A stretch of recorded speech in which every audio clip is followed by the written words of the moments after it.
Welcome friends, প্রত্যেকে স্বাগত আমাদের ইউটিউব চ্যানেলে।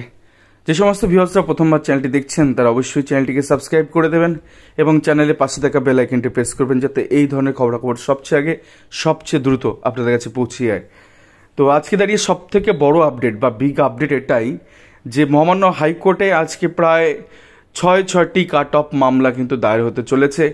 তো কোন কোন জেলায় মামলাগুলো হতে চলেছে সে বিষয়ে আপনাদের বিস্তারিত জানাবো। তার আগে আপনাদের আবারও মনে করিয়ে দিই, আজকে কিন্তু মূল যে 5টা কাট অফ মামলা, 3 জেলার মূল 5টি কাট অফ মামলা, তার কিন্তু সিএবি হওয়ার সম্ভাবনা রয়েছে, অর্থাৎ রিজার্ভ ফর জাজমেন্ট হয়ে যাওয়ার সম্ভাবনা রয়েছে এবং সেই মামলাগুলো কিন্তু টু বি মেনশন ম্যাটারে জাস্টিস অমৃতা সিনহা ম্যাডামের ঘরে কোর্ট নাম্বার 14তে কিন্তু সকালবেলায় রয়েছে। ঠিক আছে, অর্থাৎ সকালবেলা এই মামলার শুনানি হবে এবং সেক্ষেত্রে সার্টেন কিছু কথাবার্তা এবং সার্টেন কিছু ডকুমেন্টের আদান প্রদান হবে, তারপরেই কিন্তু এগুলো সিএবি হয়ে যাবে। অর্থাৎ আশা করাই যায় যে এই মামলাগুলো কিন্তু এই মাসের মাঝামাঝি রায় চলে আসবে।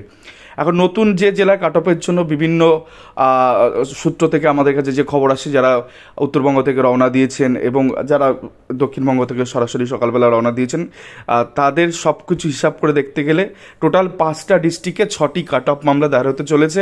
আর নতুন কাট অফ কেসগুলো হতে চলেছে আলিপুরদুয়ার ডিস্ট্রিক্টে একজনের সিঙ্গেল পিটিশনের একটা মামলা দায়ের হতে চলেছে, জলপাইগুড়িতে একটা সিঙ্গেল পিটিশনের একটা মামলা দায়ের হতে চলেছে, মালদাতে একটা গ্রুপ থেকে একটা মামলা হচ্ছে এবং মালদাতেই একটা সিঙ্গেল পিটিশনে একটা মামলা হচ্ছে, মুর্শিদাবাদের ক্ষেত্রে একটা সিঙ্গেল পিটিশনে একটা মামলা হচ্ছে এবং সাউথ 24 পরগনা কিন্তু গ্রুপে মামলা হচ্ছে। তো এই হচ্ছে নতুন কেসের আপডেট। তো বুঝতেই পারছেন, মালদাতে 2টো যদি ধরা হয় তাহলে 5টি জেলায় 6টি কাট অফ মামলা কিন্তু নতুন করে মহামান্য হাইকোর্টে দায়ের হতে চলেছে। আর আমরা জানি যে এই সংক্রান্ত বিষয়ে যারা এগিয়ে আসছেন বা কাট অফ কেস করছেন তাদের ক্ষেত্রে আরটিআইটা খুব গুরুত্বপূর্ণ এবং যাদের আরটিআই নিয়ে তাদের ক্ষেত্রে জেনারেল কাট অফটা ক্রস করে যেতে হবে without interview, without aptitude test. তো কিছু সার্টেন গ্রাউন্ড আমরা যেমন বলেছিলাম যে কী জেনে যেতে হবে, তো এনারা সমস্ত কিছু প্রসিডিং কমপ্লিট করেই কিন্তু মহামান্য হাইকোর্টের দ্বারস্থ হচ্ছেন।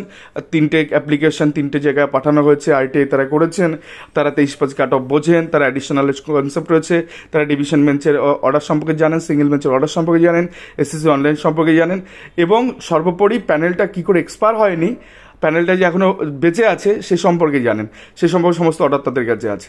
তো তারপরে কিন্তু তারা মহামান্য হাইকোর্টে দ্বারস্থ হচ্ছেন।